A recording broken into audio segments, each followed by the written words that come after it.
So an article came across my desk yesterday from a man named Jeff Peterson from an organization called Spirit Ridge Rifle Golf. And I'm thinking to myself, I can't think of two things that I'm worse at: golf and anything having to do with shooting. Because as we all know in Vegas, I am the worst shot of all time. Yes. So I imagine that a sport that combines the two is probably the thing I'd be worst at of all time. So it made me actually interested in finding out more about it. So we have Jeff Peterson from Spirit Ridge Rifle Golf. They're in Utah. How are you, Jeff? Hey, I'm doing really good. How are you guys doing today? If I had to ask you, where in Utah are you? Could you answer the question, or would you say 45 minutes from the airport? I'm right now in Farmington, Utah, which is about 20 minutes from the airport. Hey, there you go. Okay, good. There you go. Everything has to do with distance from the airport. Jeff, thanks for coming on tonight. Rifle golf. I know John's never heard of it. I know I never heard of it. What is it? What is it? Hey, so guys, thanks a lot for having us on the show. Rifle golf, it's the hot new sport to hit the shooting industry, and really in a nutshell, it's a good old fashioned shooting range on steroids. We have access to about 10,000 acres. We've got a family-owned sheep ranch, actually, that we were able to convert into a rifle golf course. Okay. And what we do with this, guys, is we've got 9 full holes. And you come out and you check in at the clubhouse with us, and you and your shooting party, you load up in one of our Polaris Ranger crews, and we send you around the course, and you go to the station, and you've got some great shots. They're very real-world condition shots, long ones, short ones, uphill, downhill. Mm-hmm. And the whole concept of golf comes in how we score the game. It's based on a par scoring system. Your first shot's for eagle if you miss. Your second shot's for birdie. If you miss that one, you take a shorter shot for par. And that's really how we play the game, and it progresses around the mountain. And it's about 3.5 hours of just some awesome fun. It's pretty cool. I'm looking at your website now. It's golf. It's golf with a gun, an ATV, and no dress code. You gotta love it, man. I love that. So so let's say a typical hole. You go there, you go to the tee, and what does it look like, and how does it work? Yeah, so as you roll into that first shooting station, we actually have four shooting stations. At each station, within visibility, you've got 3 holes that are within view. So we've got a shooting station that's it's a nice, kind of cover, and then you've got a big cement slab with the shooting benches, and you're looking at this big broad mountainside. And your first hole, you come up and you might be shooting at a moose at 442 yards that's out there. And, you sit down, and the guide's kind of helping you find the target, put you on the target, and the guide basically is calling your shot and helping you, with placement. And, you take that first shot, like I said, for eagle. If it's a par 5, you hit it on that first shot, congratulations, you just scored yourself an eagle, so you scored 3 on that hole. And if you miss, you're going to shoot again for birdie at that same long-distance target. And if you hit this one, that's your birdie, so you'd score 4. And then if you miss those 2 shots and you're feeling bad for yourself, don't worry. We're going to set you up on a shorter shot. Maybe it's a coyote that's down in the draw at about 169 yards, and that's your par shot. Okay, so if you hit that one, you'd score 5. You're feeling pretty good.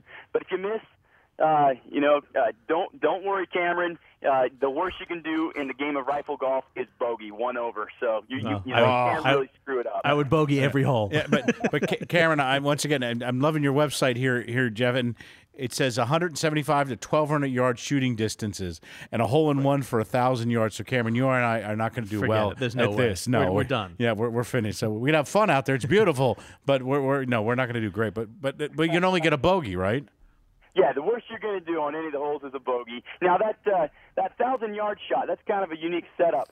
It doesn't hurt your score. It only helps. It's kind of a bonus hole because there's a lot of guys that talk about shooting long distance, but a lot of them never really have the opportunity to really take a 1,000-yard shot in the field. They don't even know what the 1,000 yards really looks like. So this is a great way to come on out to a controlled environment in the real wild outdoors.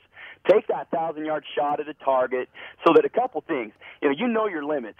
Can you or can you not? Do you need to upgrade your equipment?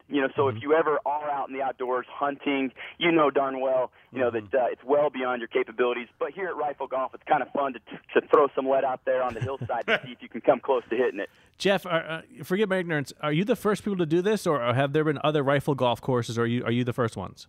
This is the very first rifle golf course in the world. Wow. Now, what made you think of it? Sport. So we grew up shooting. We absolutely, love the outdoors. We loved, we love hunting and, doing a lot of target shooting. And we just got sick and tired of always going out to check the targets to see if we hit them.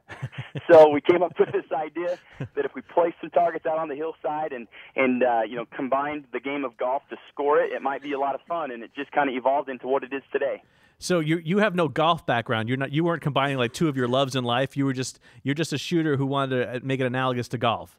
Yeah, exactly. I mean, we golf a little bit. I'd consider ourselves great hackers, but it just seemed like a lot of fun to put that competitive twist into the game of into shooting, so we could create a community of shooters and give them some scores and kind of create a little competitive environment along the way. I think one of the things that John and I have worked together for 20 years, and one of the things we love to do is trash talk.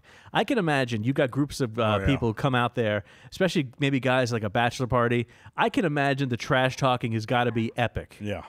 Oh, absolutely. It's kind of fun seeing some of these guys come out, with pretty big egos and talking about how, every year they shoot a deer at 425 yards, and then they come out to our course, and they can't even hit a broadside of the barn. They go back to the clubhouse with their tail tucked between their legs, and it's pretty humbling for a lot of these guys. Yeah. It's like, hey, $5 says I can get that 1,000-yard shot. Right. It's like, yeah, good luck to you. 1,000 yards is a long way there.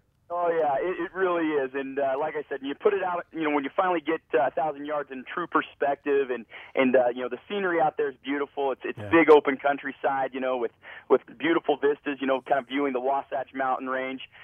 Just doesn't get any better in northern Utah. Yeah, it sounds great. 20 minutes from the airport, it sounds awesome. It's beautiful. Yeah, only 20 minutes from the airport. Jeff, what's the typical person that comes and plays this course? That's a good question. And as we were kind of putting together our strategy on who was really going to come out to shoot, it's like we see a lot of traditional hunters, guys that are just every year going out for every single hunt they can think of, and they just want to keep getting better and improving their shot. We also see a lot of tactical shooters, guys that all they do is just go out to shooting ranges and they compete. And we see a lot of first-timers, guys that, just maybe they're not really big into hunting, but they just like the idea of going out somewhere in the outdoors and taking their son out to the shooting range, but to kind of have that outdoor experience. So we really see a wide variety of shooters, and what's really special to us is when you see grandpa come out with his son and then grandson, generations coming out with the rifles, and they play a round of rifle golf. And, to us, it really is kind of inspiring to think that to some degree we're helping to kind of keep the sport of shooting alive and well in America, and, trying to just inspire the next generation of kids to just get outside, learn how to shoot, and, keep this right to bear arms alive and well. Absolutely. Well, it looks great. It sounds like fun. I'm sorry you're so far away from us in Washington. Yeah. Maybe one day. Anytime you guys fly through Utah, you give me a call. We'll host you out. I'll be your personal guide. Wow. I'll make sure that we hit a few targets. I can guarantee you that. Yeah, good luck. And good luck with me, Jeff. I'm the worst shot on earth. Mike Aiken, our technical guy and director and editor in the back. Mike, it might be the next NRA News shooting challenge right there at Rifle Golf. As long as it's in ski season, baby. We'll have Let's go ski. Mike wants to come during ski season, though. So can we make that happen? Yeah, we got some snowmobiles. We'll cruise you around. There you go. We're set. Wow. Well, thank you very much, Jeff. It's where's your website there? SpiritRidgeGolf.com. Riflegolf.com. SpiritRidgeRifleGolf.com. Check it out, guys. SpiritRidgeRifleGolf.com. And honestly, and also just an entrepreneur trying something new. We always love those kinds of stories here on NRA News. So, beyond the gun, the Second Amendment issue of it, good luck with your new business and good luck with just being an entrepreneur. It's awesome. Yeah, and Jeff, one piece of advice, don't serve unpasteurized milk in your clubhouse, okay? I'll take that to heart. All right, thank you. Thank you, Jeff. See ya.